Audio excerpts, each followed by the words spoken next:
Suspended Bamban Mayor Alice Guo, lumabas na may kapangalan, kapareho ng kaarawan, pati lugar ng kapanganakan. Tanong ng isang senador, kaso ba ito ng stolen identity? Mga kuha ng CCTV sa sinakyan ng nawawalang pageant contestant at nobyo niyang Israeli, sinasiyasat na. Sa gitna ng ilang pagtutugma ng ilang posisyon ng administrasyon at ng Liberal Party sa ilang issue, dating Senadora Laila De Lima nagsalita kung posible ba ang alyansa. Sa panig ng Liberal Party, wala kaming ganong plano. 13 sasakyan nagkarambola sa Taguig dahil sa truck na nawala ng preno. Kasunod sa Caloocan, ilang taga Cavite naman ang may balikbayad mula sa Maynilad na aabot sa mahigit 1,000 piso. Low pressure area na namataan sa Philippine Area of Responsibility, dadagdag pa sa mga magpapaulan sa Mindanao. Bata sa Quezon at tadtad ng makating nunal at balat sa buong katawan, ipinasuri ng GMA Kapuso Foundation. At Sparkle Beauty Queen Rabia Mateo na biktima umano ng isang investment scam.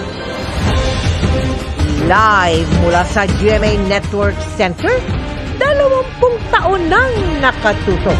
24 oras. Magandang gabi po, Luzon, Visayas at Mindanao.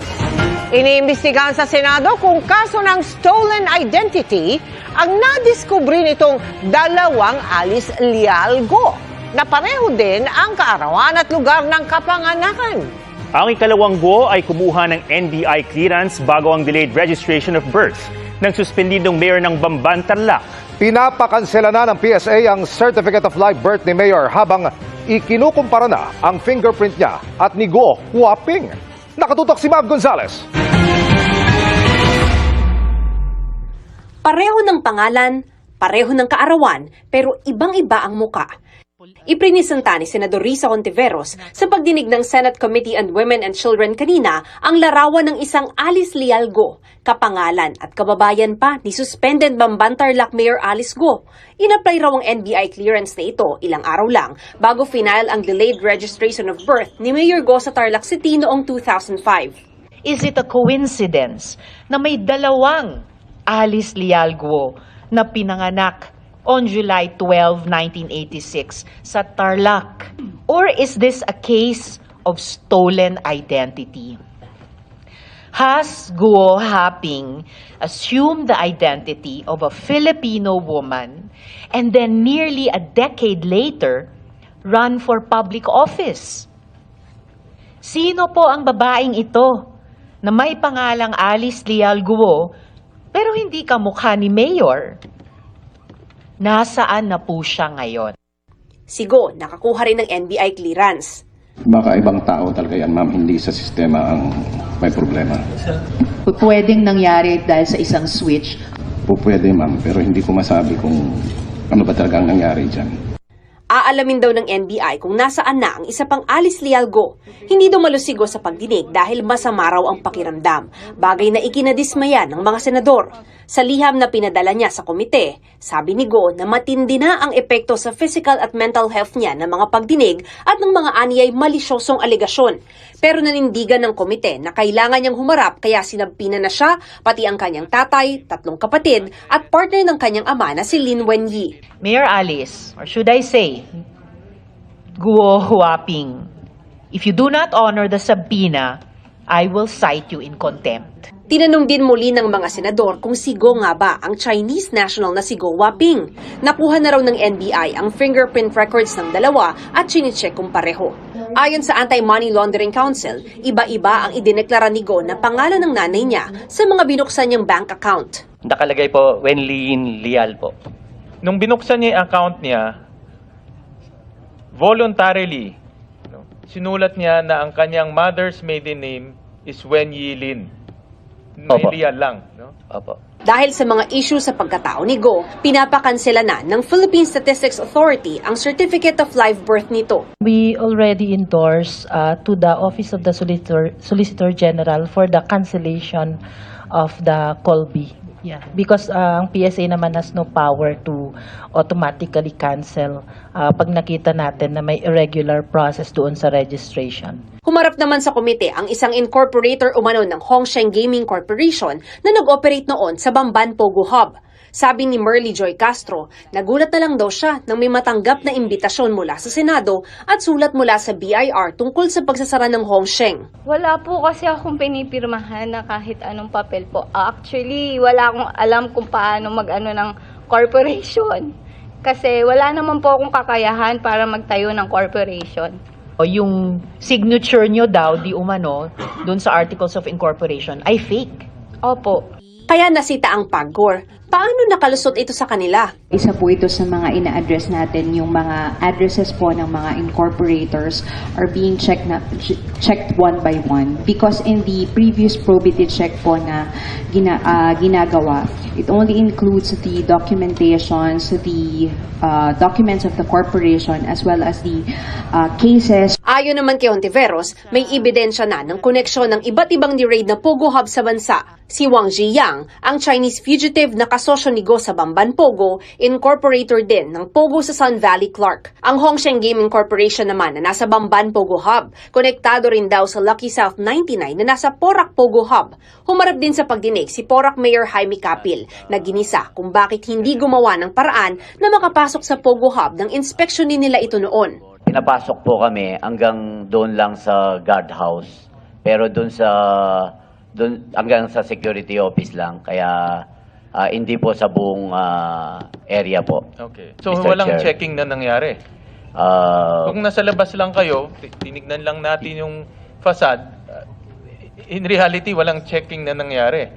Ganun po yung nangyari dahil hindi po tayo pinapasok talaga sa buong area. Hindi ba kayo nagkaroon ng duda bakit hindi kayo pinapapasok?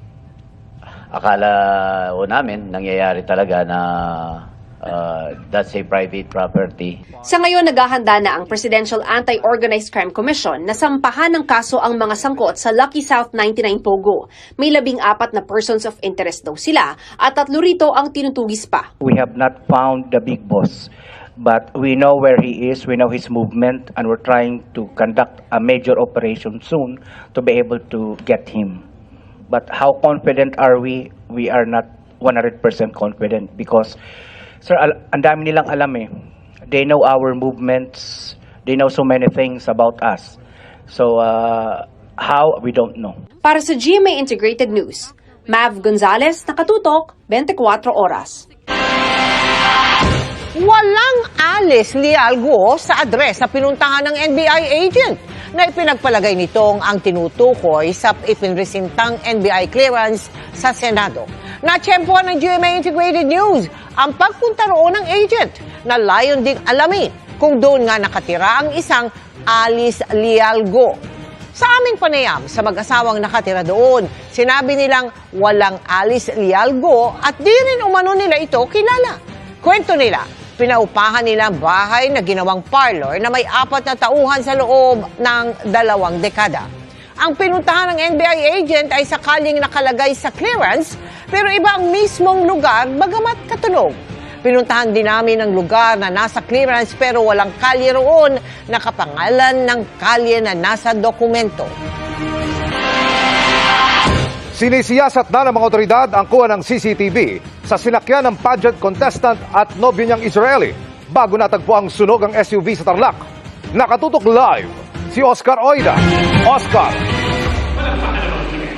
Yes, Emil, idinaraos ngayon dito sa isang mall sa Pampanga ang pre-pageant ng Mutya ng Pilipinas sa probinsya kung saan dapat sana'y kalahok ang nawawalang kandidata na si Geneva Lopez.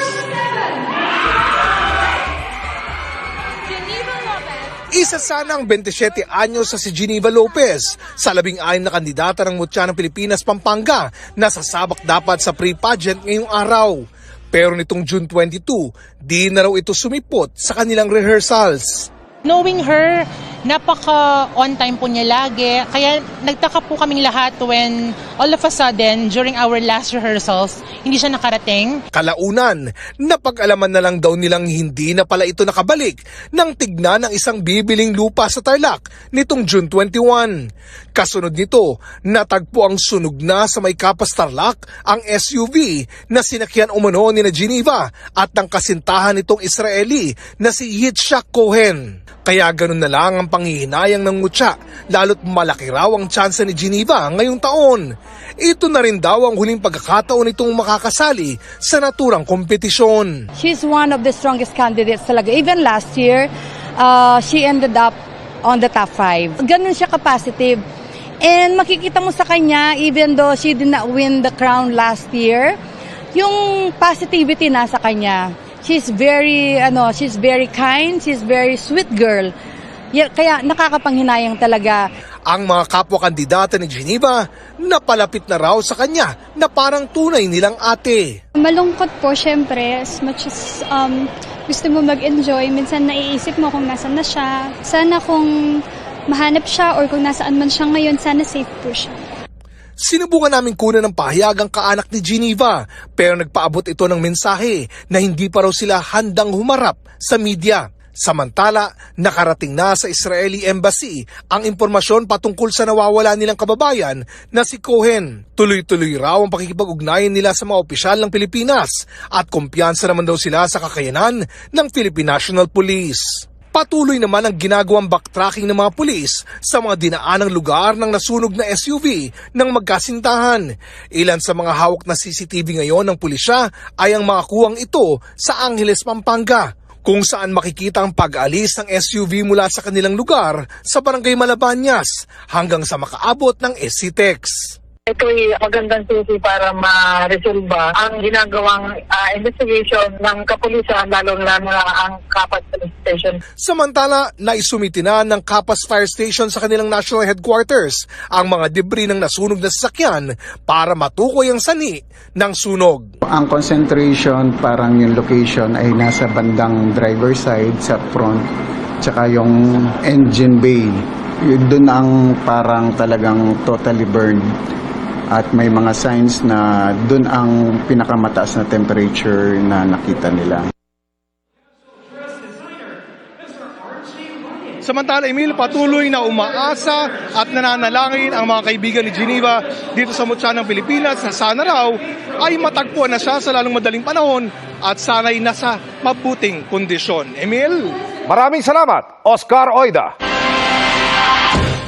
Isang sugatan sa karambola ng 13 sasakyan sa C5 Road sa Taguig kagabi.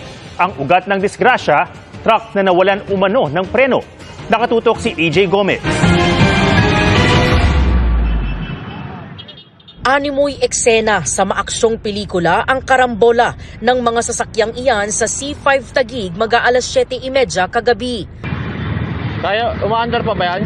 Ilang minuto pa lang ang nakakalipas niyan mula nang magkabanggaan ang 13 sasakyan kabilang ang truck na ito na siya raw dahilan ng aksidente. Sa inisyal na investigasyon, nakatigil ang mga sasakyan sa stoplight sa C5 southbound bago mag-McKinley intersection nang bigla na lang umabante ang truck at saka inararo ang mga sasakyan sa harap nito. 12 sasakyan ang nadamay, kabilang ang ilang van, SUV at kotse. UP ang unahan at likuran ng mga nabanggang sasakyan. Ayon sa driver ng truck, nung medyo mag-go na siya, kinambyo ko na yung truck. Bigla siyang nag-wild, dire-diretso yung truck. Tapos nung pinipreno ko na, ayaw na niyang mapreno. Ayon sa rumisponding MMDA, hindi naman daw nagtangkang tumakas ang driver. Hindi rin daw nakatulog o nakainom. Sabi ng driver, magdi-deliver daw sana sila ng mais sa Batangas City mula Santo Domingo, Nueva Ecija. Hinahanapan ko nga po ng way kung saan sana siya maililihis. Kung traffic nga po, wala siyang malisan na talagang madadaanan po yung ibang sasakyan. Isa sa mga driver ng nadamay na sasakyan ang dinala sa ospital. Siyempre na-shock ako at masyadong maliit yung legroom. So, yung tuhod ko tsaka yung dibdib ko yung tumama sa may manibela. Sa Taguig Traffic Investigation Unit, dumiretso ang mga sangkot sa banggaan. Problemado ang driver sa pakikipag-areglo. Wala raw kasi siyang pambayad sa mga nasirang sasakyan. Nangako naman siyang hindi tatakbuhan ang kanyang mga pananagutan. Para sa GMA Integrated News, EJ Gomez, nakatutok 24 oras. Mahigit 1,000 pisong rebate ang ibabawas sa bill sa tubig ng ilang customer ng Maynilad sa Imus, Cavite. Dahil pa rin yan sa mababang kalidad ng tubig gripo na ipinangako ng kumpanya na hindi na mauulit. Nakatutok si Maki Pulido. Disyembre noong nakaraang taon nang makaranas ng kakaibang amoy at may kulay na tubig gripo ang ilang residente ng Imus, Cavite. Sa investigasyon ng MWSS Regulatory Office, nakitang bumagsak ang kalidad ng water sample sa Philippine National Standard for Drinking Water. Lumabas rin na mas mababa sa standard ang residual chlorine na pumapatay sa bakterya sa tubig. Kaya pinagmulta ng MWSS Regulatory Office ang Maynilad ng mahigit 3.9 million pesos. Paghahatian niya ng mahigit 3,000 residente sa 9 na barangay ng Imus, Cavite. Sa susunod na buwan, makakatanggap ang ilang residente ng 1,122 pesos and 37 centavos na rebate o balikbayad. It's an incentive for them to be more proactive and to invest in the pipe replacements. Pero hanggang ngayon, problema pa rin daw ang maduming tubig sa bahay ni Aling Zenaida Sasis, pati na rin ang mataas na water bill. Ba't ganyang kulay ng tubig? Parang ang dumi. Talaga pong nangati ako, nagpagamot pa po ako sa derma. Ayan po ang ano. Ha? May amoy ang tubig? May amoy po. May amoy talaga. Ayon sa Maynilad, ginagalang nila ang desisyon ng MWSS Regulatory Office. Tinitiyak daw nilang tinugunan agad ang problema at may mga isinagawa ng mga hakbang para hindi ito maulit. Sa ilalim ng Revised Concession Agreement, malinaw ang obligasyon ng mga water concessionaire tulad ng Maynilad at Manila Water. Ilan lang dito ang 24 oras na supply ng tubig, mag-abiso 2 araw bago mag-water service interruption at dapat pasado ang tubig sa Philippine National Standard for Drinking Water. Pagmumultahin ang water concessionaire kung sa loob ng 15 araw hindi ito nakatupad sa kanyang service obligation. 3 araw lang ang palugit kung may banta sa kalusugan ng publiko, halimbawa kung bagsak ang kalidad nito. Hinihikayat ng MWSS Regulatory Office ang publiko na mag-email sa kanila kung may problema ang supply at kalidad ng kanilang tubig para raw ito'y maimbestigahan. Para sa GMA Integrated News, Maki Pulido, nakatutok 24 oras. Pasintabi sa mga nagkakapunan, sensitibo ang inyong mapapanood. Wala ng buhay nang matagpuan sa isang plastic sa kanal ang isang bagong silang na sanggol sa Davao del Norte. Nakatutok si John Consulta. Exclusive! Kalunos-lunos ang sinapit ng isang bagong panganak na sanggol sa Davao del Norte. Sa isang kanal ito na-recover, naka-plastic at wala ng buhay. Ikinagulat ito ng mga kaanak ng kanyang 16 anyos na ina na itinakbo pa nila sa ospital dahil sa pagdurugo. Ang akala nila mga anak na ito, pero ayon sa pulisya, iba ang nadiskubre ng tuminging doktor. Pinaniniwalaan niyang yung in-examine niyang bata ay nanganak na po. Yung 16 years old na mother na nanganak na po, bumalik po sa area, sa kanilang lugar. At doon po, hinanap nila yung baby na nagbabakasakali silang buhay pa. Nakita nila sa isang kanal, doon po inilagay yung bata po. Bago dalhin sa ospital, ay inutusan pa raw ng dalagita ang ilang bata na linisin ang kanilang banyo dahil sa sobrang daming dugo. Inabutan rin siyang naglalaba, pero di nabanggit ang panganganak. Hindi siya nagsabi sa amin. Hindi namin alam. Hindi namin alam kung ang bata wala na pala doon sa tiyan niya. Kasi malaki-laki pa man yung tiyan niya. Hindi ko alam sir kung ano nasa isip niya. Pagpatay ng isang bata is considered infanticide. And yun lang po yung kailangan nating i-prove din na deliberately yung paggawa nitong minor na ilabas yung bata and then without seeking for medical assistance at deliberately it was thrown in the canal. Nakikipag-ugnayan na ang Tagum City Police sa Social Welfare Department ng lungsod para sa disposisyon ng minor de edad na ina ng natagpuang patay na sanggol. Para sa GMA Integrated News, John Consulta, nakatutok 24 oras. Inalis na ng bansang Kuwait ang visa ban sa mga manggagawang Pinoy ayon sa Department of Migrant Workers. Sa kabila niyan, tanging domestic workers na meron ng experience at first-time skilled workers lang ang papayagan sa Kuwait, batay sa panayam kay Secretary Hans Kakdak ng Super Radyo DZBB. Hindi pa rin papayagan ng mga first-time domestic helpers. Sa kalagitnaan ng Hulyo, ipatutupad ang pagbabago sa polisiya.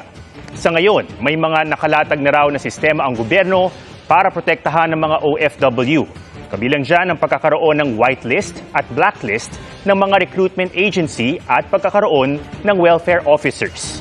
Hiniling din daw ng Pilipinas sa Kuwait na payagan ng mga domestic helper na makalipat ng ligtas sa ibang employer kung kinakailangan. May 2023 nang ipatupad ng Kuwait ang visa ban kasunod ng pagpatay noon sa domestic worker na si Julie B. Ranara.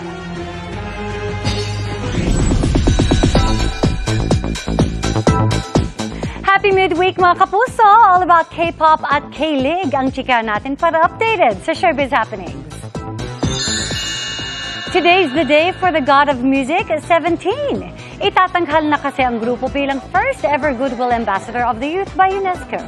Congratulations, 17! May regalo naman si BTS V para sa ARMY. Yan ang isang poster with a title, Type 1. Wala pang hint si V sa kanyang new project, pero hula ng ARMY baka isa itong new single. It's a happy day din for EXO-Ls dahil may day 2 na ang Bloom FanCon ni Dio sa bansa. Ang Squid Game actor naman na si Wee Ha-jun off to Manila rin this September para sa kanyang A Wively Day fan meeting tour. Pinadalhan na ng note verbal ng Foreign Affairs Department ang Chinese Ambassador kaugnay ng pangakaras ng China Coast Guard sa Yungin. Ayon naman sa National Security Council, posibleng gusto na ng China ng de-escalation o pagpapahupa ng tensyon. Nakatutok si JP Soriano.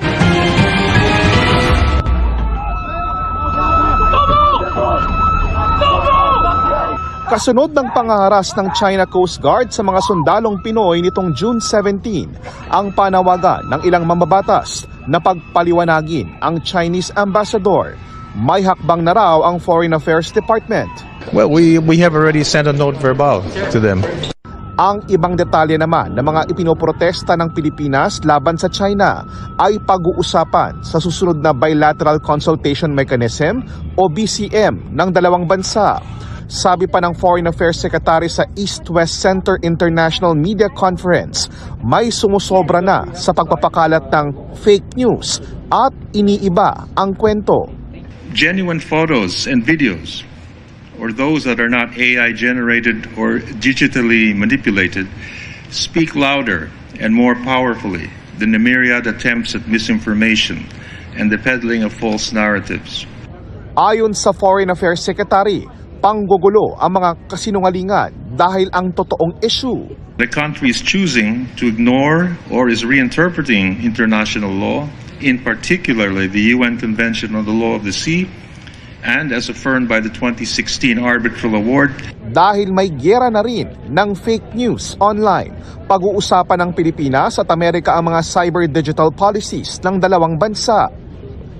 The chorus against threats to peace and stability in the South China Sea and the West Philippine Sea is growing louder. We are urging the PRC to cease harassment of Philippine vessels. Ayon naman sa National Security Council, bukas pa rin naman ang Pilipinas sa pakikipag-usap sa China. Because ang feeling namin sa NSC, gusto na rin ng China ma-de-escalate ang sitwasyon. Sinusubukan pa naming kunan ng pahayag ang Chinese Embassy. Para sa GMA Integrated News, JP Soriano, nakatutok 24 oras. Susunod! Binabantay ang low pressure area na nabuo at nagpapaulan sa Mindanao. Posible kayang maging ikalawang bagyo ngayong taon? Kalsada sa Maynila na hindi na madaanan dahil ginawang talyer. Idinulog kay Kapuso Action Man. Batang tagtad ng nunal at balat na nagmistula ng ang shorts. Tinulungan ng GMA Kapuso Foundation. At Yasi Pressman, ibinahagi ang transformation ng karakter niyang si Bane na magdadagdag ng aksyon at kulay sa Black Rider. Tutukan lahat ng yan sa pagbabalik ng 24 oras.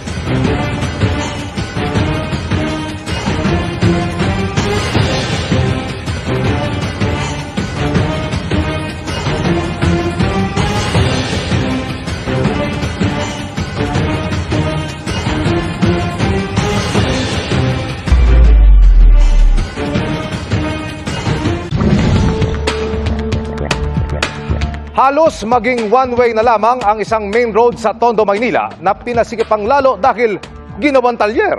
Yan ang dinulog sa inyong Kapuso Action Man.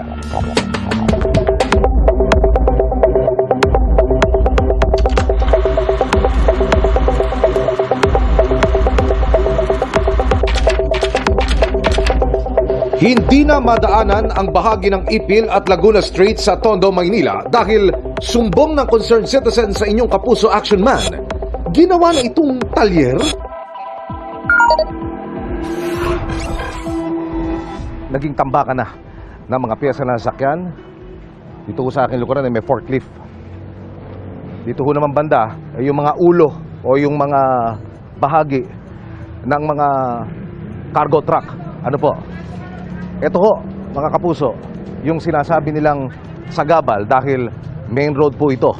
Ang malala pa raw sa tapat mismo ng outpost ng Barangay 359 Zone 36 sa District 3. Itinambak ang samut-saring piyesa ng sasakyan.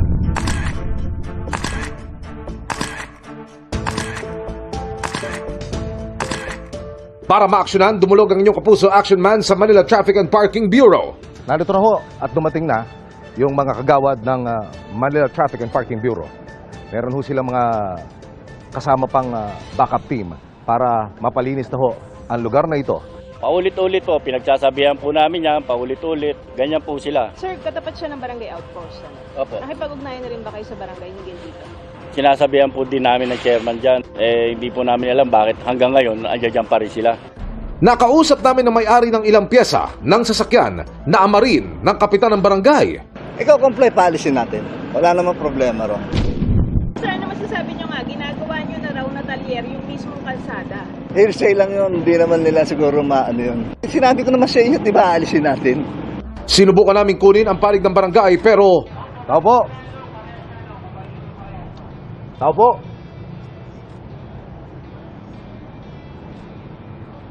Wala akong sumasagot at mukhang nakalock yung barangay hall.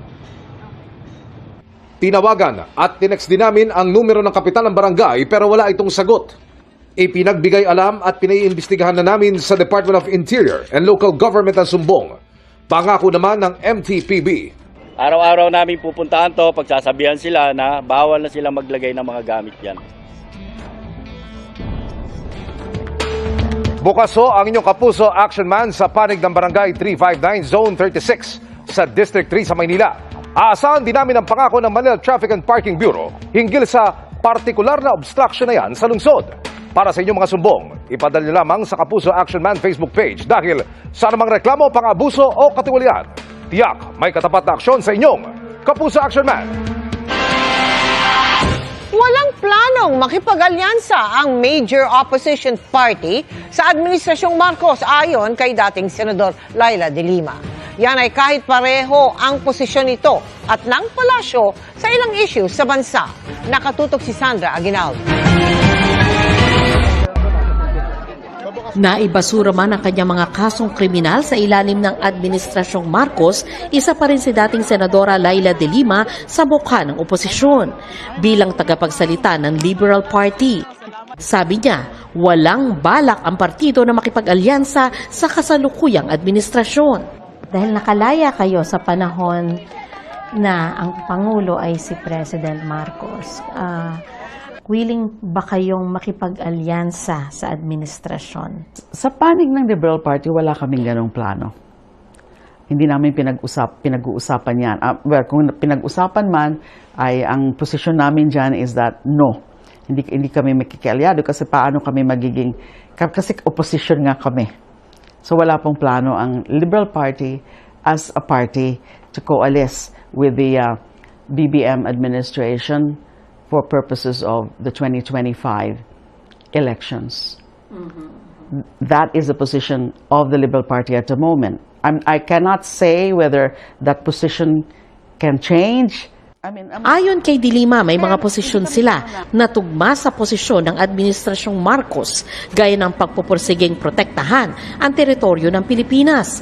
Pero patuloy daw silang sasalungat kung kinakailangan. Sa China WPS, suportado namin ang posisyon ng BBM administration, asserting all the way our sovereign rights. Maganda yung kanilang transparency strategy. Kung ano yung mga issues na nagkakatugma ang pananaw, why not? I mean, kaya hindi kami gano'n na banat lang ng banat. Ayaw namin actually pumili between the Marcos bloc or the Duterte's bloc. Again, it's all gusto namin sa issues kami mag-engage. Sa ilalim ng Administrasyong Marcos, umaasa si De Lima na patuloy na uusad ang kaso ni Duterte sa International Criminal Court na aniya ay pwedeng mauwi sa pagkakakulong nito. Umaasa po tayo na yung proseso ngayon sa ICC would result in the correct outcome.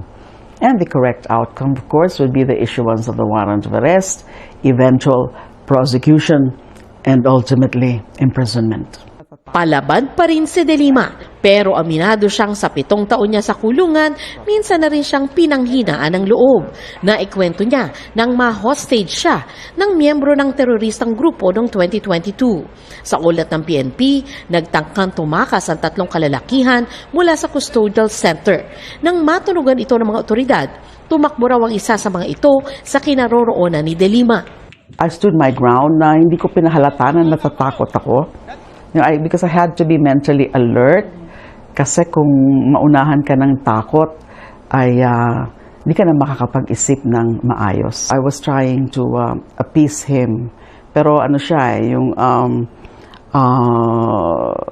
parang suicidal na rin eh. Sabi ko, Lord, kayo na po ang bahala. Bahala na po kayo sa akin, bahala na po kayo sa pamilya ko kung may mangyari. Pero may punto doon na sabi ko, Lord, bakit naman ganito? Na nagdusa ako, nag-sacrifice ako ng ganito katagal. That was already more than 6 years. And then, ganito lang pala mangyayari sa akin. Mamamatay lang pala ako dito from a hostage-taking incident. Sa kanyang pagkakapiit, ikinalungkot daw niyang may mga kaibigang tila lumayo sa kanya. Ipinagdalamhati rin daw niya sa piitan ang ilang masamang balita, pati na ang panahong nawalay siya sa pamilya. Kapag may mga nababalitaan ako noon na mga namamatay na mga kamag-anak, kaibigan, and then yung pagkamatay nila Pinoy, and then ni Sek Dinky, Soliman, ay talaga namang nalungkot ako doon. Nung nag-graduate yung anak ko from law, nung nakapasa na siya, hindi rin ako doon sa off-taking niya, hindi naman ako pinagbigyan. Ibinuhos daw niya ang mga saloobin sa pagsusulat at nakapag-publish ng ilang libro mula sa kulungan. May oras din sa pagdarasal at meditation. Pinupuno rin daw niya ang kanyang schedule at sinusunod ito para walang puwang sa pag-iisip ng negatibo. At isa raw sa nakatulong sa kanya ang pagkalinga sa mga pusang gala na umabot daw sa 20. 2 o 3 sa kanila nga is tumatabi sa akin dun sa napakaliit kong bed, a single bed. So, yung pinaka-favorite ko, yung 5, inuwi ko. Buti na lang, may mga pusa. Kasi malaking bagay na tulong nila na maibsam ko yung kalungkutan. Dumating na ang araw na masasabi niyang tunay na siyang malaya. Pero handa na kayang magpatawad si Atty. De Lima? Napatawad ko na actually yung mga witnesses na yan, yung mga trumabaho sa mga witnesses na yan. But pagdating kay Pangulong Duterte, hindi pa po ako ready. Sa kaunang-una, humingi na ba siya ng tawad? Wala naman siyang ganun. So hindi ko alam. So I've been praying for the grace na kaya ko nang patawarin siya. Pero sa ngayon, hindi pa. Para sa GMA Integrated News, Sandra Aguinaldo, nakatutok, 24 oras. Mga kapuso, sa gitna ng monsoon break, isang low-pressure area ang nabuo sa loob ng Philippine Area of Responsibility. Huling namataan ang nasabing LPA sa layong 235 kilometers, silangan ng General Santos City. Nakapalob ito sa Intertropical Convergence Zone o ITCZ na nakakaapekto rin sa buong Mindanao. Ang ITCZ ay binubuo ng kumpol na makakapal na ulap dahil sa pagsasalubong ng hangin mula sa Northern at Southern Hemisphere. Ayon sa Pag-asa, mababa ang tsansa maging bagyo ang LPA pero may dalawang senaryong nakikita. Una, posibleng mag-dissipate o mawala rin ito sa mga susunod na oras. At yung ikalawa, pwedeng lumapit muna yan sa Caraga Region at sa kadaraan sa may Eastern Visayas. Alinman sa mga ito ang matuloy, nananatiling balit ang posibilidad nitong maging bagyo.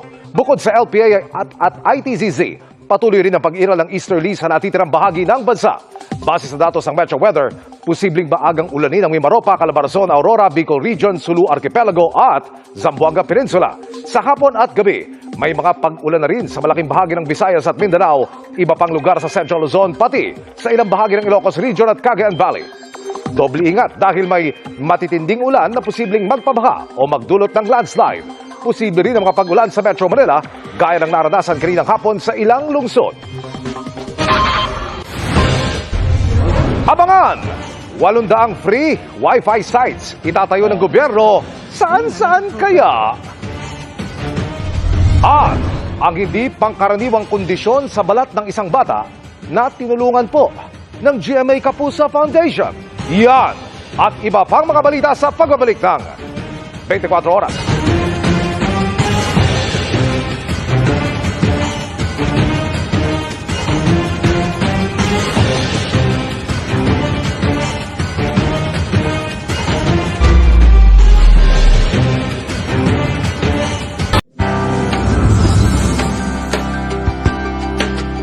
Kalbaryo ng isang anak, doble pasakit para sa mga magulang. Ganyan ang pasanin ng isang ina mula sa Tayaba City sa Quezon na nababahala sa makakating nunal ng anak. Meron din itong itim na balat na tila shorts na ang laki.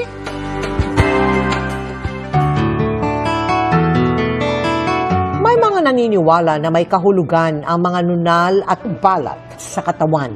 Ngunit paano kung hindi na mabilang ang mga ito? Gaya ng kondisyon ng magdadalawang taong gulang na si Jay. Habang po lumalaki siya, yung itim niya dumadami. May tumutubo po na bago. Tapos po hanggang ngayon po, tuwing gabi po nang mamaga, nangangati, umiiyak na nangiiyak. Ang kanyang balat, mistulang na yung short pants na ng bata. Madalas din daw mga tiya mga nunal at balat niya. Gusto sanang ipagamot ni Teresa ang kanilang anak pero hindi sapat ang kita ng kanyang asawa na 400 piso bilang pahinante ng truck. Kaya nagpadala sila ng mensahe sa GMA Kapuso Foundation para humingi ng tulong. Ipinakonsulta natin ang bata sa isang dalubhasang dermatologist, si Dr. Grace Beltran. Ang tawag dito garment nevi or giant baiting trunk nevus. Tapos meron din siyang mga satellite moles. Dapat din siya matingnan ng isang neurologist kasi ang ganitong mga klaseng problema sa balat can be related to some neurological problem. For example, meningocele, spina bifida sa spine. It can be genetic or it can be sporadic. Meaning to say, bigla lang lalabas, hindi mo alam kung kailan. May babala rin si Doc. Pagka in-expose mo ito na in-expose sa araw, sa mga infrared light, visible light, pwedeng mag-develop into cancer. Sa tulong ni Dr. Beltran, nagbigay tayo ng gamot para sa pangangati sa balat. Sinamahan din natin ng vitamins, hygiene kits at grocery packs. Kailangan pang sumailalim ni Jay sa spinal x-ray at ultrasound bago mapasuri sa neurologist. Gusto ko po sana mas matulungan niyo po yung baby ko. Kasi dahil sa nararamdaman niya po. Sa mga nais tumulong kay Jay, maaari kayo magdeposito sa aming mga bank account o magpadala sa Cebuana Luwalier. Pwede ring online via GCash, Shopee at Lazada. Aprobado na ang proyektong magtatatag sa halos 800 free Wi-Fi sites. Kasabay niya ng utos na paigtingin ng cybersecurity sa gitna ng hacking sa ilang kumpanya kamakailan. Nakatutok si Ivan Mayrina. Mula online class kung hindi posible ang face-to-face, hanggang sa work from home at online meetings, pati shopping at food delivery. Bahagi na nga ng buhay ng marami ang internet. Pero sa 73.6% penetration nito, meron pa rin mga napag-iiwanan. Sa Caraga Region, sa Mindanao halimbawa, 17% lang ang naabot ng internet. Para sa mga tulad nila, ang Philippine Digital Infrastructure Project na inaprobahan ng National Economic and Development Authority o NEDA Board. Dahil dyan, magkakaroon ng halos 800 free Wi-Fi sites sa mga piling lugar sa Davao Region, Soc-Sargen at Caraga na pakikinabangan ng hanggang 6 na milyong tao. Katumbas sa mahigit 16 na trilyong piso ang uutangin sa World Bank para dyan. For every 10% increase in internet penetration rate, it constitutes approximately 1.38% increase in our gross domestic product. We'll be able to pay the loan and still get, in terms of economic growth. Pero kasabay ng paglawak ng internet coverage ang paglawak ng dapat bantayan kontra hacking at cyber attack. Kailan lang na mabiktima ang website ng ilang government agency, pati ilang pribadong kumpanya, tulad ng breach sa data ng Jollibee na naglalaman ng mga impormasyon ng 11 milyong customer tulad ng pangalan at birthday. Sa naunang pahayag, sinabi ng Jollibee na nagpapatupad sila ng enhanced security measures laban sa mga katulad na banta. Nag-iimbestiga na rin ng kumpanya at nakikipagtulungan sa mga otoridad at mga eksperto. 13,000 customer records din ng healthcare provider na MaxiCare ang na-expose umano kaya nagkasa ng emergency measures sa kumpanya para siguruhin ang privacy ng kanilang mga miyembro. Nagsasagawa na rin ito ng sariling investigasyon. Problema ito sa buong mundo. Ngayong Hunyo, na meron po tayong nakita around 165 companies around the world. Maaari pong connected po ito sa string of extortion activities. Ito po yung paghingi ng pera kapalit ng datos or ransomware extortion. Ikinabahala yan ng mga consumer groups at ang Trade Department. Involved po dito ang mga sensitive information ng ating mga consumers. And the fact na nagsimula siya mula sa government databases hanggang sa lumawig siya sa mga private sector companies, domestic private companies natin. Ibig sabihin talaga niya na orchestrated. Iniutosan ng NPC ang pagpapaigting sa cybersecurity ng mga kumpanya, lalo kung may record ng mga impormasyon ng customer o kliyente. Pinagbumulta na ang mga hindi makasunod sa pamantayan ng komisyon. Ang publiko naman, pinayuhang magpalit ng password at huwag basta-basta ibibigay ang impormasyon sa iba. Para sa GMA Integrated News, Ivan Mayrina, nakatutok, 24 oras. Ngayong dumarami ang kailangang magpa-dialysis, malaking tulong ang itinatayong Mega Hemodialysis Building ng National Kidney Transplant Institute o NKTI. Nakatutok si Tina Panganiban Perez. 6 na taon ang nagdadialysis si Adelina Bagayan, 66 years old. My own kidneys are not functioning properly. Paano po kahirap? Very, very difficult. At first, I was like depressed. Lahat ng kinita ko ng 40 years was gone. 3 beses kada linggo ang kanyang dialysis. Physically masakit, at the same time, masakit din sa bulsa.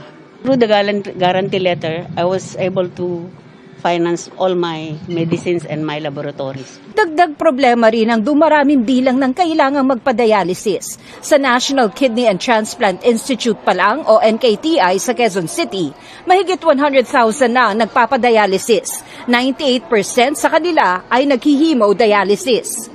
There is an increasing number of end-stage renal disease patients. Almost 42% increase now annually of patient on dialysis. Kidney disease ang ikapitong pangunahing sanhi ng pagkamatay ng Pinoy. Batay sa datos ng National Kidney and Transplant Institute, isang Pilipino ang dumaranas ng renal failure kada oras.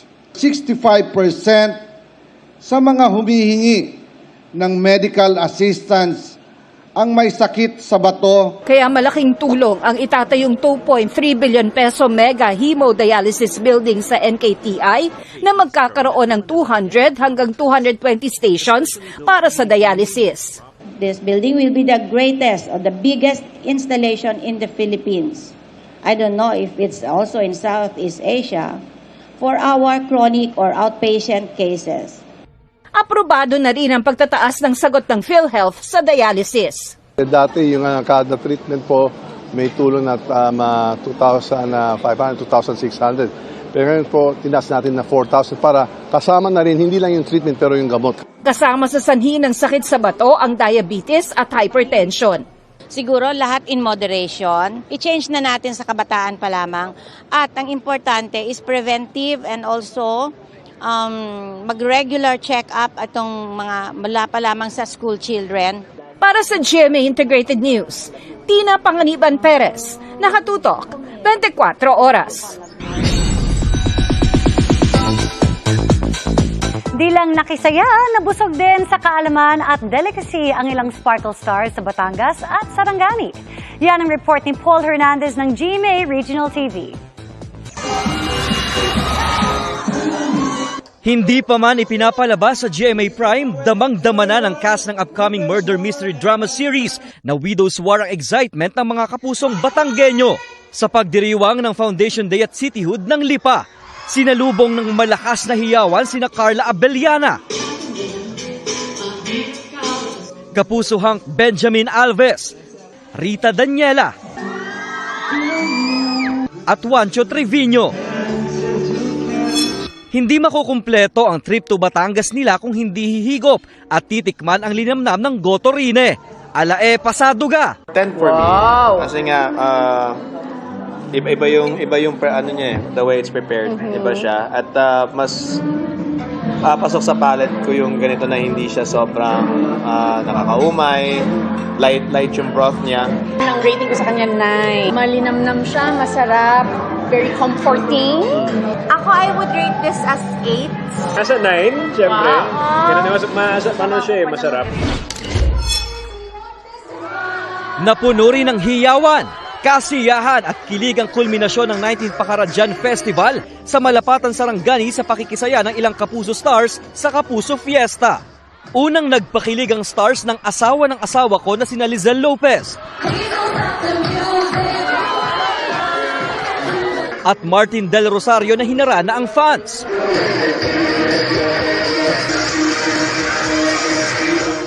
Mas tumaas ang excitement nang nag-perform si Sparkle star Andrea Torres na nakasama pang isa niyang fan on stage. Bago yan, nasubukan rin nila kung paano ang proseso ng traditional weaving sa mga kapatid na Muslim. Pinasuot rin sila ng kasuotan ng mga Moro. Nakakatuwa kasi actually pagka tinignan mo sila, ang bilis na nila, may sistema na sila. Pero pag ikaw na yung gumagawa, mahirap pala. Kailangan talaga parang focus ka rin sa kanya. Mahirap din siya. Pero pag natapos mo to, parang ang laking accomplishment. Bawat layer, isang sinulid na So, talaga, product of hard work talaga ito. And nakaka-proud pag makatapos ka ng isang ganito. Mula sa GMA Regional TV at GMA Integrated News, Paul Hernandez, nakatutok 24 oras. Tutukan ang nahulikam na pamamaril sa internet cafe sa Samal Island. 2 patay. At Rabia Mateo, may paalala sa mga kapuso para di mabiktima ng investment scam. Sa pagbabalik yan ng 24 oras.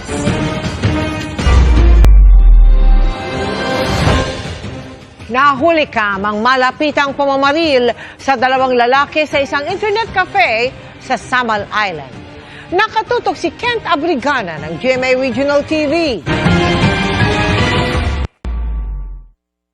Sa CCTV footage, makikita ang mga binatilyong ito sa loob ng isang internet cafe sa Purok 3 Barangay Kamudmud, Babak District, Samal Island noong Linggo ng gabi. Maya-maya pa, may lalaki na pumasok at binaril ang lalaking nakaputing t-shirt. Hindi pa nakontento ang suspect na naka-blue na jacket at pulang cap.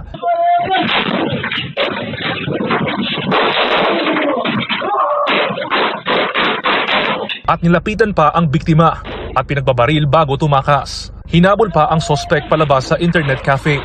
Tinatayang nasa 10 putok ang maririnig. Sa isa pang video, makikita ang isa pang lalaki na duguan at nakandusay sa kalsada. Habang sa di kalayuan, makikita na ang lalaking binaril sa loob ng internet cafe. Dinala pa sa ospital ang 2 lalaki, pero dineklara ng dead on arrival. Kinilala mga biktima na sina alias Mark, 14 anyos, at alias John, 16 anyos. Pag-abot nila dito sa area, nagtamangkin sila and then pag-escape nila, nigamit sila ang motorsiklo. Sabi ng kapatid ni alias Mark, wala raw itong bisyo at wala ring nababanggit na kalaban. Kaya hindi raw nila maintindihan kung bakit ito nangyari sa nakababatang kapatid. Nga alam kay nganong gipusol nga wala man tay gihimo ako ang igsuon. Na-recover ng otoridad sa crime scene ang mga basyo ng bala. Nagsagawa na ang kapulisan ng hot pursuit operation laban sa mga sospek. May mensahe naman ang kapatid ni Elias Mark sa mga sospek. Kung kinsa man kano kanang please lang kung kaya baka nimo patulog no nga nakay inosente gipusel. Amo lang gipangayo sa mga kay hustisya ra jud. Sa ngayon, naghahanap pa ng ibang CCTV footage ang pulisya upang makilala ang mga nasa likod ng pamamaslang. Mula sa GMA Regional TV at GMA Integrated News, Kent Abrigana, nakatutok, 24 oras. Pabor ang Transportation Department sa mungkahing lagyan ng barrier o harang ang platform ng mga estasyon ng tren sa bansa. Pero mahirap yan ayon sa kumpanyang nagpapatakbo sa LRT1. Kung bakit, alamin sa pagtutok ni Mariz Umali. Hindi naman ito ang unang pagkakataong may napunta sa gitna ng riles. Kaya kasunod na insidenteng ito sa Doroteo Jose Station ng LRT1 kung saan may muntik tuluyang masagasaan ng tren at pansamantala pang naantala ang operasyon ng train line, muling nabuhay ang mga mungkahing lagyan ng barrier o harang ang mga platform sa train station. May platform screen door ang barrier na bubukas kasabay ng pinto ng tren. Kung ang Transportation Department ang tatanungin, I think it's a very important structure that we should consider. Other countries, they already have these barriers. kabilang sa may ganito na ang train systems sa Singapore, Hong Kong, Korea at Japan. Ilang mga pag-aaral na raw sa ibang bansa gaya ng Korea ang nagpapatunay na mahalaga ang mga platform screen door para mapaigting ang kaligtasan ng mga pasahero sa railway station. Mas mapaayos ang operasyon ng tren at mas mapabuti ang ventilasyon sa lugar. Sang-ayon ng Japan International Cooperation Agency o JICA na nagpopondo rin sa ilang train projects ng Pilipinas. Kabilang dyan ang Metro Manila Subway at North-South Commuter Railway na parehong magkakaroon ng platform screen door. Now is a time to consider more seriously about the safety measures. And screen door might be one of the options we need to discuss. Gusto rin lagyan ng ganito ang mga lumang train system pero kailangan pag-aralan kung paano ito popondohan. It is feasible but it's costly. Sabi ng Light Rail Manila Corporation na siyang nangangasiwa sa LRT1, mahirap ito dahil iba-iba ang uri ng tren na kanilang ginagamit. It's almost impossible to have a platform screen doors kasi yung pwesto ng pinto sa bawat tren iba-iba. So it's not really feasible to do that. May iba pang paraan naman silang pinatutupad para sa kaligtasan ng mga pasahero. We placed our guards in a position where the vista, they can see it very clearly. We've installed additional CCTV cameras to see different vantages. Ang kailangan dito siguro is continuous education ng ating mga passengers, telling them of the safety precautions that they should follow. Increase the number of the staff, guard staff, and it might be good for the job opportunities as well. Pag-aaralan ng LRMC ang rekomendasyong paglalagay ng dagdag na tao pag peak hours. Kanina, pumirma rin ang kasunduan ng Hankyu Corporation at Sumitomo Corporation of the Philippines para tumulong sa LRMC sa pagpapaganda at pagpapanatiling maayos ang operasyon ng LRT1. Para sa GMA Integrated News, Mariz Umali, nakatutok, 24 oras. Isang lesson-learned experience para kay Sparkle star Rabia Mateo ang mabiktima sa isang investment scam. Tuloy siya sa trabaho at may special role pa sa upcoming family drama na Pulang Araw. Makichika kay Aubrey Carampel. Malaking halaga raw ng pera ang hindi pa nababawi ni Sparkle Beauty Queen and Miss Universe Philippines 2020 Rabia Mateo matapos mabiktima sa isang hinihinala niyang investment scam. Kwento ni Rabia, isang kakilala ang nag-alok sa kanya na mag-invest na noong una ay maganda naman daw ang kita. It's been like 2 years na okay naman yung investment. So, bumabalik naman siya. However, bigla na lang naputol. So, ako naman, kailangan natin ipagpatuloy yung buhay. Masakit man, but you know, there's still a lot of means for me to get my money back. So, I'm still praying and hoping na sana mabalik. Ang kanyang experience nagsilbing aral sa kanya na mas maging mapili at maingat sa mga taong dapat pagkatiwalaan at maging babala na rin daw sa ibang tao. Sana sa mga kababayan natin to be very careful with their money kasi hard-earned yun eh. Sa kabila raw ng nangyari, tuloy pa rin daw si Rabia sa pagnenegosyo. May investment daw siya sa jewelry business at plano ring pumasok sa real estate.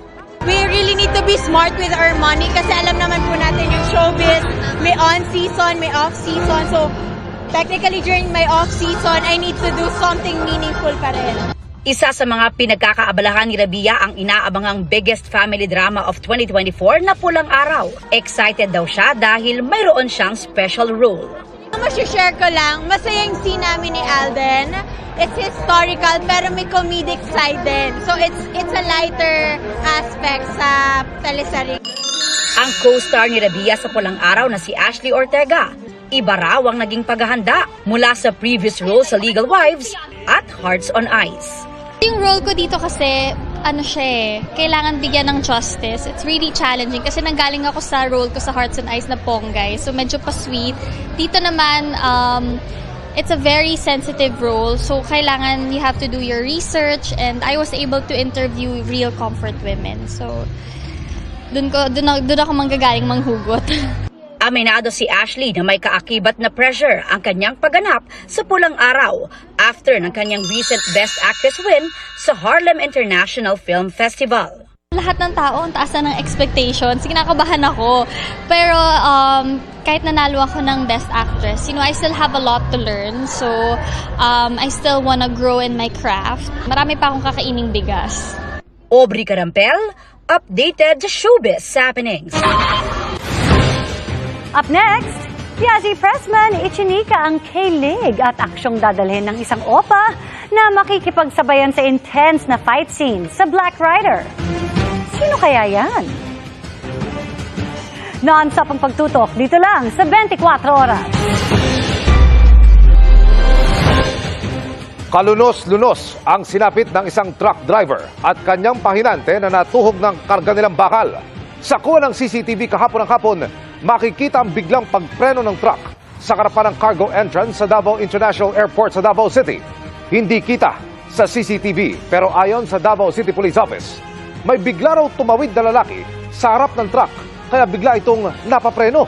Dahil diyan, umusog ang mga bakal o yung sheet pile at pumasok sa unahang bahagi ng truck. Pahirapan ang naging retrieval operation sa mga biktima. Sa investigasyon ng pulisya, napag-alaman ding hindi umano nakatali na maayos sa mga bakal. Desidido naman ang pamilya ng mga biktima na sampakan ng kaso ang pedestrian. Gayun din, ang jeepney driver na nagpababa sa kanya. Nasa kustodiya na ng pulis ang pedestrian na wala pang pahayag. Sinimula na ngayong araw ang paglilitis ng kaso sa pagpatay kay dating Governor Roel Degamo at siyam na iba pa. Ang itinuturong mastermind na si dating Congressman Arnie Teves, bantay sarado pa rin sa Timor-Leste bagamat hindi na naka-house arrest. Nakatutok si Salima Refra. Mula Pamplona, Negros Oriental, bumiyahe pa Maynila si Mayor Janice Degamo para sa unang opisyal na araw ng paglilitis kaugnay ng pagpatay sa asawang sinuoy Governor Roel Degamo at siyam na iba pa. Pero wala pa rin sa pagdinig dahil nasa Timor-Leste pa rin ang tinuturong mastermind na si dating Congressman Arnie Teves. Para paharapin siya sa patong-patong na kasong murder, frustrated murder at attempted murder dito sa Pilipinas, gumugulong na ang extradition case na inihain doon ng gobyerno ng Pilipinas. Bagamat kailangan pa magpakita sa korte roon kada 2 araw, binawi na ang pagkaka-house arrest sa kanya. Meron po tayong mga authorities, law enforcement agencies sa Timor-Leste na laging 24 hours na nakaabang sa kanya because of the flight risk that he is. Marami po siyang resources doon. Samantala, naghain ng not guilty plea ang magkapatid na Angelo at Gian Palagtiw.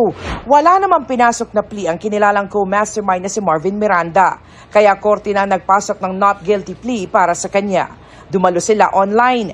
Ang prosekusyon nagsimula na magpresenta ng mga ebidensya. Naglabas naman ng gag order ang hukom laban sa pagtalakay na magkabilang panig sa mga merito ng kaso sa media. We welcome the gag order by the judge. Kami, susunod po kami because we would rather battle it out in court. Para sa GMA Integrated News, Sanima Refra, nakatutok 24 oras. Kaugnay pa rin ang pagka-dismiss sa huling drug case laban kay dating Senador Laila de Lima, inaantay pa ng Justice Department ang rekomendasyon ng prosekusyon kung iaapela pa ito. Although there is already a double jeopardy that has attached, no? Sa tingin ho ng Department of Justice, meron na ring precedence yung mga ganitong pag-grant ng demur to evidence, which is it already tantamounts to an acquittal. Ang double jeopardy ay isang uri ng depensa laban sa pag-usig muli sa isang akusado sa mga pareho o kahalintulad na aligasyon. Pero kung sakaling iapila, Office of the Solicitor General na ang magsasampa nito. Ayon naman sa Justice Secretary, patunay umano na umiiral ang justice system sa bansa sa kaso ni dating Senador Laila de Lima. Hindi lang seguridad ang problema sa ating mga karagatan kundi basura. Pero posible rin daw na maging susi ng pagkakaisa sa mga bansa sa palibot ng South China Sea. Nakatutok si Joseph Morong. May research interests include... Tuwang-tawa pa naman noong 2021 ang unang Pilipinong nakarating sa Philippine Trench na siyang pinakamalalim na bahagi ng karagatan sa Pilipinas at ikatlong pinakamalalim sa buong mundo. Tila nasa outer space ang itsura ng pinakasahig na Philippine Trench na nasa silangan ng Pilipinas. Life support good. At bottom.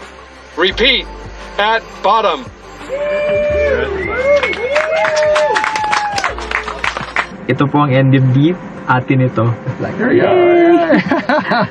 Pero ang saya na palitan ng lungkot dahil hanggang sa pusod ng dagat na lampas 10,000 kilometro ang lalim, meron pa ring basura. There's a lot of stuff on the seafloor. Oh, that's detritus. That one? That's garbage down there, I'm pretty sure. Nakala ko deep sea jellyfish, nakala ko may bagong species tayong nakita. But it's a plastic bag eh. Salamin ito ng lumulobong problema sa basura sa bansa. Sa Manila Bay na nasa kanluran naman ng Pilipinas, lutang ang problema ng basura. Dito pinakamarami ang single-use plastic base sa pag-aaral ni Dr. Onda. Kasunod ng mga foam fragments, pangatlo ang mga gamit sa pangingisda. Shift tayo ng consumption eh. Mas madami na ngayon yung delivery, mas madami na talagang take-out. Ang basurang itinapon sa Manila Bay o kaya sa ibang bahagi ng Pilipinas nakakarating sa West Philippine Sea kaya sa napakalayo na Pag-asa Island na kilometro ang layo mula sa Pilipinas. Kaya maging ang malapareisong ganda ng Pag-asa Island nadudumihan na rin. Sa dalampasigan doon, tambak ang mga plastic na bote. We don't have a very efficient management system. So ang daming entry points sa kalikasan, no? Pag kinumpare mo yung dami ng mga plastics na nakikita mo sa Western Palawan, mas madami pa yung nasa Pag-asa. Pati basura ng ating mga kapitbansa nakakarating din sa Pag-asa Island. Na yung mga basura kasi nanggagaling sa coastal areas around the South China Sea, dinadala talaga papunta sa gitna kasi doon nagtatagpo yung current. International trash siya. So nagiging transboundary yung problem. No? May kasabihang may pera sa basura pero sa pagkakataong ito, baka may peace o kapayapaan galing sa basura. Kailangan kasing kasama ang ibang bansa sa pagresolba ng problema. It's a good opportunity to join the other countries sa South China Sea. And sa proseso, you do confidence building. No? How are we going to do more cooperation for marine environmental protection? Pareho ito sa isinagawang Regional Maritime Pollution Exercise sa Bacolod City kung saan nasa 500 Coast Guard personnel mula sa Pilipinas, Japan at Indonesia ang nagsama-sama sa aktibidad na may kinalaman sa oil spill recovery at equipment recovery at iba pa. May mga observer din mula sa Vietnam, Korea at Amerika. Para sa GMA Integrated News, Joseph Morong, nakatutok 24 oras. Muling kinilala bilang highest-ranking media company sa Southeast Asia ang GMA Network noong Mayo. Bata yan sa Tubular Leaderboard Worldwide Rankings. Ika-18 sa buong mundo ang Kapuso Network sa Entertainment and Media category. Sa parehong panahon, base sa datos ng Tubular Labs, nagtala ng mahigit 3.7 billion video views ng news at entertainment accounts ng GMA sa Facebook, TikTok at YouTube.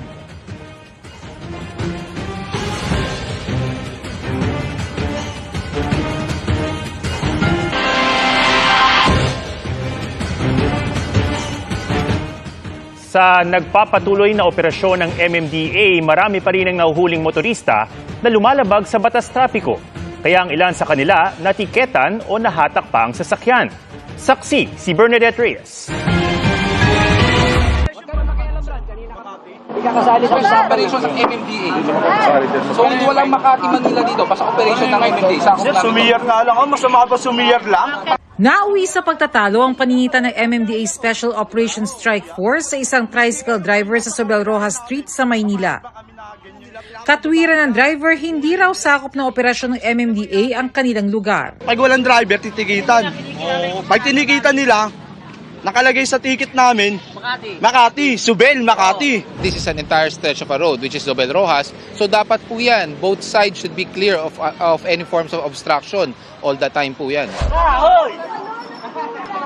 Sa kabilang bahagi naman ng Sobel Rojas na sakop na ng Makati, pinayagan ng MMDA ang pakiusap ng isang manager ng bodega na maitabi nila ang kanilang gamit na nakaharang sa bangketa. Pero kinumpiska ang mga naiwan. Kung medyo talagang nakaganito kami, sorry. Nato naman ang kotseng ito habang natikita ng isa pa sa may kahabaan ng Buendia.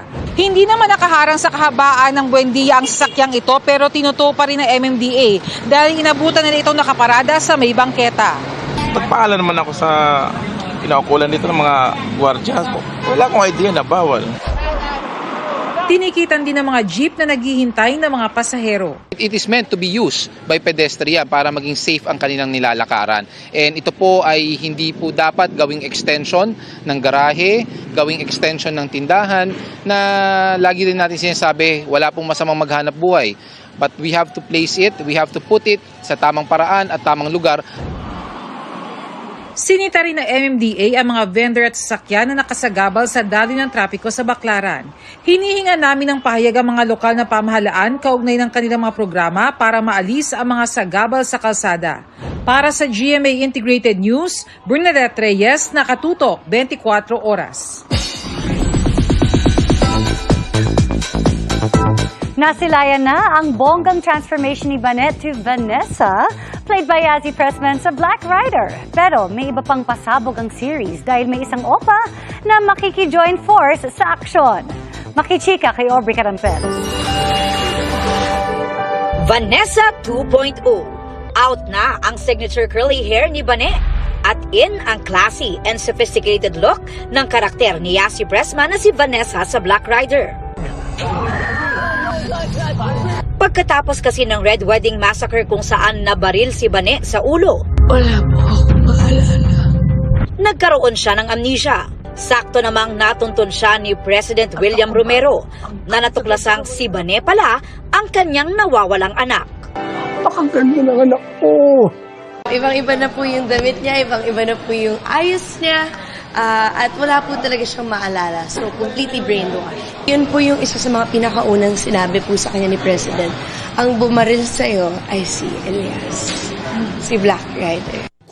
Kasabay ng kanyang transformation, naghahanda na rin daw si Yazzie na sumabak sa mas maaaksyong mga eksena. Ibang klase naman daw ng palaban si Vanessa. Ito, wala talagang makakalapit sa kanya ngayon kasi meron na siya talagang paninindigan. Alam niya na kung nasang pwesto siya, sinabi sa kanya anak siya ng presidente, sinabi sa kanya na si Black Rider ang pwedeng pumatay sa kanya, so lagi po siyang naka-ready. Sa episode ngayong gabi, dapat daw abangan ang muling pagkukrus ng landas ni Banet at Elias, aka Black Rider. Nawala na lang po ako ng matagal na panahon. Lumipas na lang ilang buwan. Kaya, very shocking para kay Elias. At ang pagsugod po nila ay napakalaking aksyon ng mga eksena, siksik po. Ipapangako po namin na hindi po kayo makakatayo sa inuupuan po ninyo. Dapat din daw abangan ang bagong character na tutulong kay Vanessa para mas maging palaban. Ang clue, siya ay from the land of K-drama. Ang trainer po ni Banet ay napaka-familiar po sa marami po mga Pilipino, lalo-lalo na po sa mga nanonood ng K-drama. So, very, very exciting po. Ang set po namin nagkakagulo every time na may mga ganun po kaming eksena. Pero, we're very, very excited to see if you guys would love this new character. Aubrey Carampel, updated sa showbiz happening. And that's my chika this Wednesday night. Ako po si Iya Arellano. Miss Mel, Aaron, Emil. Salamat sa iyo, Iya. Salamat, Iya. Yan ang mga balita. Ngayong Miyerkules, ako po si Mel Tiangco. Ako naman si Atom Araulio para sa mas malaking misyon. Para sa mas malawak na paglilingkod sa bayan, ako po si Emil Sumangil. Mula sa GMA Integrated News, ang News Authority ng Pilipino. Nakatuto kami 24 oras.